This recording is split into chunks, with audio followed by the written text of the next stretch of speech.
describe Sydney as intensely genuine. Innovative, level-headed, and determined.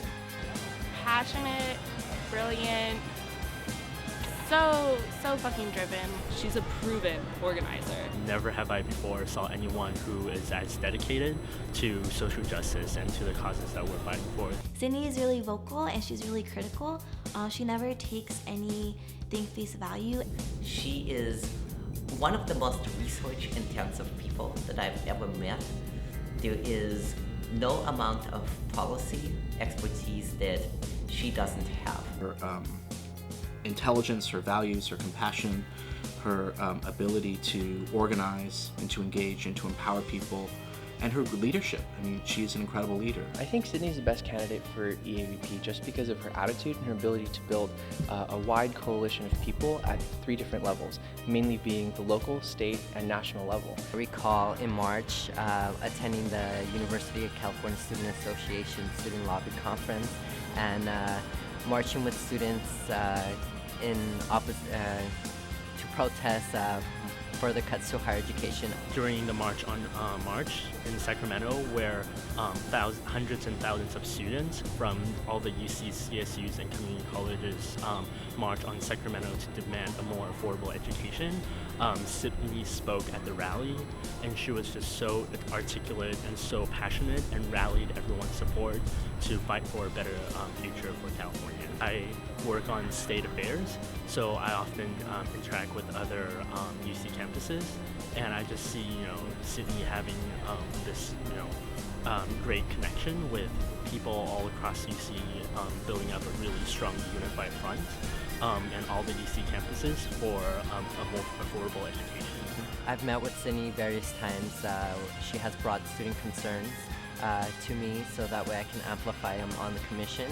And also she sponsored a bill, a ASUC bill, in opposition to the governor's Cal Grant requirements, which would have an impact on students' affordability and access to higher education in the state of California. She's also probably attended more city council meetings than any ASUC official in recent memory, and has been an active presence and voice for students, whether it may be issues of economic development, safety.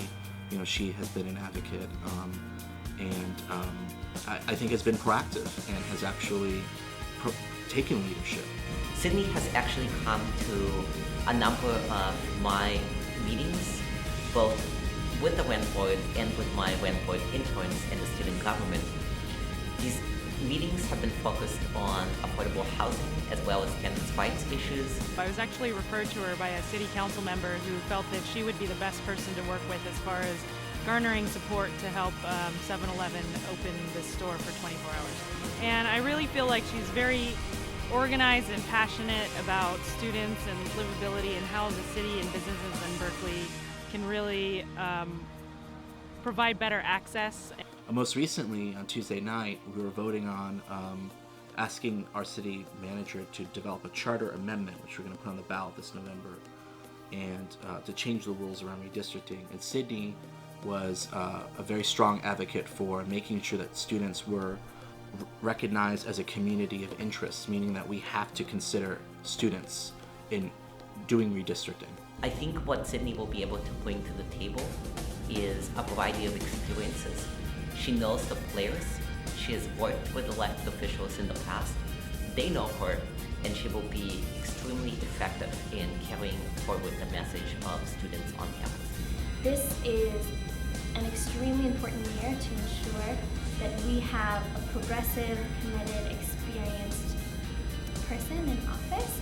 One of her platforms is registering 10,000 or 12,000 voters, and as the Vote Coalition co-director, that's something really important to me, and no other candidate ever approached me asking for my endorsement or even asking to talk with me when I know I'm going to be there next year, and next year is a 2012 election, which is really important to get students' votes out. I think that Sydney would be good for this job because she really understands the importance of mobilizing all communities to vote.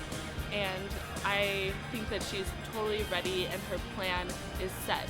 And 12,000 people is where we need to be, and Sydney's the one who will get us there. And that I expect, Sydney's elected, that not only she'll be a strong advocate She already has. She's already been, an advocate for making sure that students are represented on all levels of government, whether it's city council or city commissions. Certainly it's important to have a student on the city council, but it's important that students are represented on all levels of government, which is why, I think her commitment to making sure that we get more students on city commissions and we support student candidates, I think is important. I think, Sydney's knowledge of the issues, her values, I think her understanding of the needs of students is why I appointed her to the Health Commission. But she also has a lot of experience in the grassroots level. She has a lot of experience working with people within the community, and I feel that gives her more of a perspective on what students really need. And her work within the community makes her really grounded in her values, so she never forgets what's really important to her and to students, and she's able to bring that in the larger political level too. She's an effective advocate who comes up, if you say we can't do that, she says, well, how about can you do this? And so she proposes compromises and steps forward that move us in a positive direction. You can't go wrong with Sydney Fang.